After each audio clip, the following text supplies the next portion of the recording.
What's it to you? At this very moment, you are looking at a film whose acetate base was made with petroleum. You can even hear oil.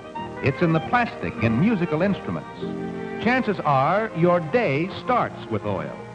Synthetic glycerin in toothpaste or alcohol in your shaving lotion. What it comes down to is that the oil industry has to please Mrs. Martin and millions just like her. Already today, she's used some 87 petroleum products, including the plastic bacon wrapper and the wax of the milk carton. She'll top 100 before the day is over. So are there any alternatives to conventional oil? Well, I think we have a problem with all mineral energy resources. For example, unconventional oil, such as tar sands and oil shale. It's increasingly clear that the energy return on investment, the amount of energy that you get out compared to how much you put back in, is very, very small compared to cheap oil. And it's just not going to be enough to actually meet demand. And of course, the other issue with tar sands is that it's environmentally very, very exhaustive. It relies on billions of cubic feet of natural gas just to produce a couple of barrels of oil. You need to have extensive fresh water, extensive sources of energy. The whole process is very, very intensive and long. So tar sands and oil shale are really not going to help. Natural gas might be able to fill the gap a little bit, but again, it's not going to last beyond a couple of decades. With coal production, again, estimates vary, but increasingly a number of studies are showing coal production will peak in around 2025, something like that. And that could really only be offset by new discoveries, and I don't think we're going to have many new discoveries of coal. However, an atomic energy power plant has already proved feasible. The future supplying of electric power to entire cities is far from impossible, while nuclear power in locomotives, submarines, ships, and even very large airplanes may all but revolutionize future transportation on land, sea, and air. You know, a lot of people say that nuclear energy is the magic bullet that will solve all of our problems. It's fossil fuel free, and it's a powerful source of energy to replace fossil fuels, to fuel industrial levels of growth. The problem is that it's not fossil fuel free. Many studies prove that there are fossil fuels emitted in almost every aspect of the process of exploiting nuclear energy, from going out and mining and extracting the uranium, transporting it, milling it, processing it, and then in the process of waste disposal as well. All of these things require fossil fuel intensive activities. So the question is, what source of energy can we rely on? Hey, Judy, how about a couple of eggs this morning? Okay, dear. Oh, but get a move on or you'll be late. It's a great life, eh, Bob? When you stop to think about it, we take a lot for granted.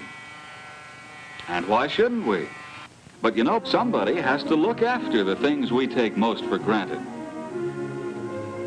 Somebody's got to know, for example, how much electricity we'll need every hour of the 24. So certainly, renewable energies are absolutely the way forward. Solar energy, wind energy, geothermal energy, wave. For all of these forms of energy, the technical potential is immense. They could provide collectively, and even by themselves, several times the amount of need and demand that we actually have existing in the current economy, even if we have levels of growth going very, very high.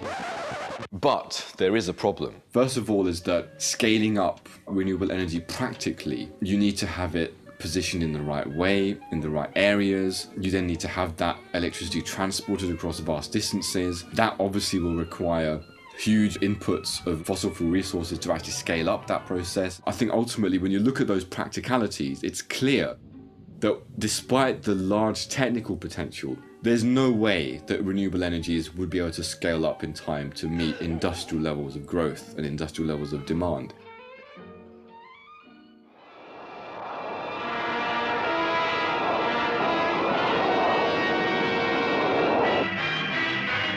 But right now, you can ride along with the Happy Go Spending, Buy It Now, young adults of today.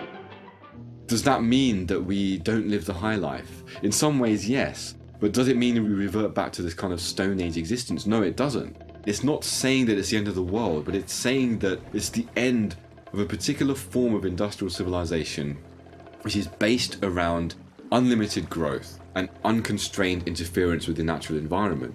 And then that form of civilization has to change. And if it doesn't change, it will not survive. And either it's going to go down with a bang, or it's going to be a mitigated decline, and we could see a much more positive and sustainable change. But either way, whatever way we look at it, whether we're looking at it from the perspective of hope or danger, from the perspective of collapse or renewal, we are inevitably going to see a civilizational change.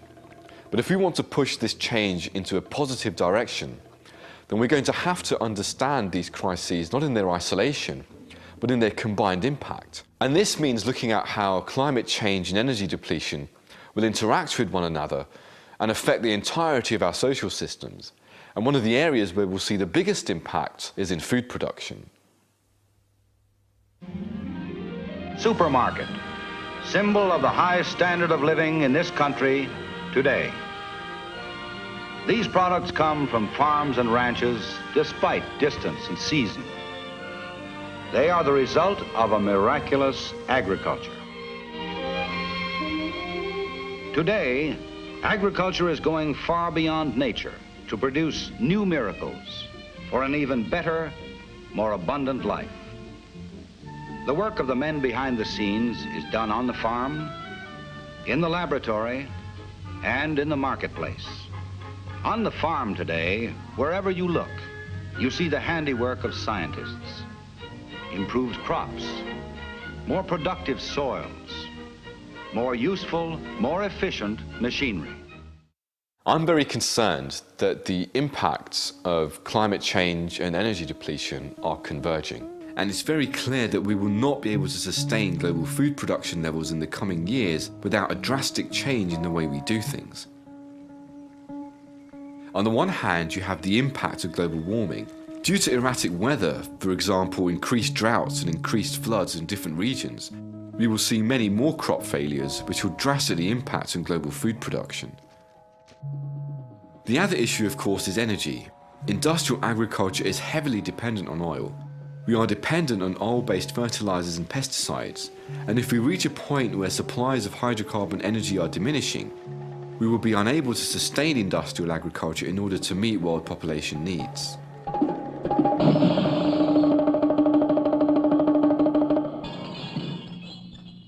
The problem, of course, is that it's not just about peak oil and climate change, it's also about the nature of the economic system, which is propelling us to consistently try to get control of more and more resources, to produce more and more, in the interests of a corporate system of agribusiness, which is based not on trying to meet people's needs, but based on trying to meet the profits of a tiny minority of agribusiness corporations, who have no interest in sustaining the environment and no interest in population needs, but their interest is simply to make as much food as you can and sell as much as you can to the people who are going to buy it. So that means producing for the interests of the industrial societies in the north and trying to maximize their consumption at prices that can maximize your profit. What's happening as a result is that more and more of the world's fertile land is being used up. The other problem is that the very methods of industrial agriculture are diminishing the soil. We degrade the soil at a rate that it can't renew itself in time for us to continue producing enough food. Great new harvesting systems and distribution methods had to be developed to bring these crops from faraway farms fresh to our tables. You have this skewed international system of food distribution. The majority of people in the less developed countries are working as displaced farmers, working on these agribusiness complexes, producing food which is then exported to the richer countries of the West for very cheap prices.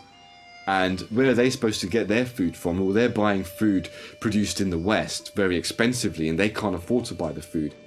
All of these combined factors, economic inequality, industrial debilitation of the soil, peak energy, climate degradation, ecological degradation, all converging. And we will increasingly see over the next decade higher food prices in terms of staple foods like corn, wheat, and so on.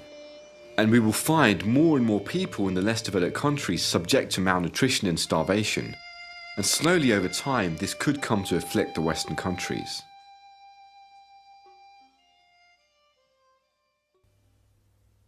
All of these factors are consistently pushing us towards a solution based on participatory forms of organization, more localized forms of agriculture, more organic forms of agriculture which aren't reliant on oil. And I think overall, the question that we need to ask is that form of agriculture going to be sufficient to maintain our needs? Is it desirable to sustain the kind of levels of overconsumption, perhaps, that go on in Western countries? Certainly we need to stop wasting so much food as we do here in the West. We throw away millions of tons of food. This is an inherent part of the supermarket system, and it's part of the profit-making incentive. Is there a way in which we can reduce that? Can we sustain high levels of consumption under organic agriculture? One of the best studies I read was done by the University of Michigan and their environment department. And they argued that actually, even if you look at current levels of growth, and we envisage a population of 11 billion people, we could actually implement a form of organic, localized, no pesticide agriculture that would actually feed 11 billion people.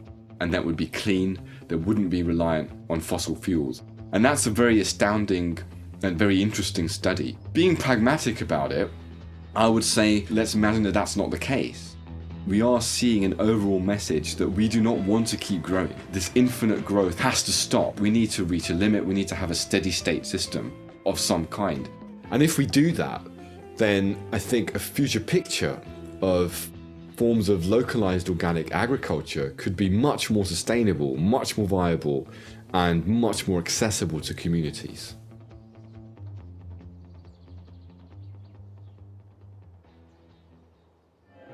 Now came the moment we'd waited for so long. Out we went, gay as larks. The first trowelful of earth was like a ceremony, more wonderful than any other soil. Miraculous in the hand, our land.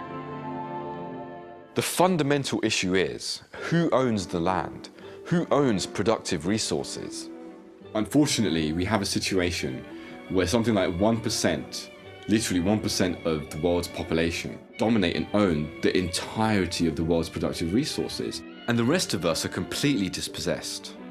So it's clearly something that, as a structural issue, has to change if we're going to overcome this problem of unlimited growth, and if we're going to overcome this problem of overexploitation of resources. And fundamentally, if we're going to get to a point where we can talk seriously about people getting directly involved in food production, all of us have got a stake in this. It's not just about we the people and them the evil corporates. All of us are in for a rough ride. And unfortunately, at the moment, all of us are rather blinkered about it.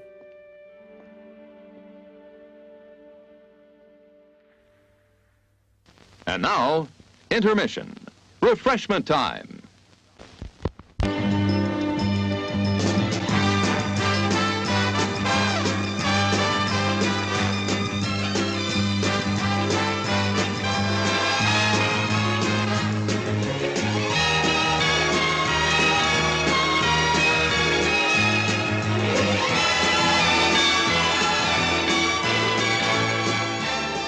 It's refreshment time, folks.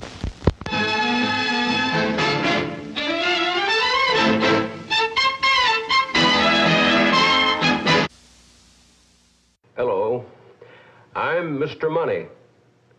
People can't seem to get along without me as cash or credit. Well, here we are again. Yeah. Oh, hi, Mr. Money. Hello, John. And how are you today, Judy? Just great. You remember our learning machine over there? Well, sure, that's a great gadget. What's it going to teach us today, Mr. Money? I'll turn it on and you'll see.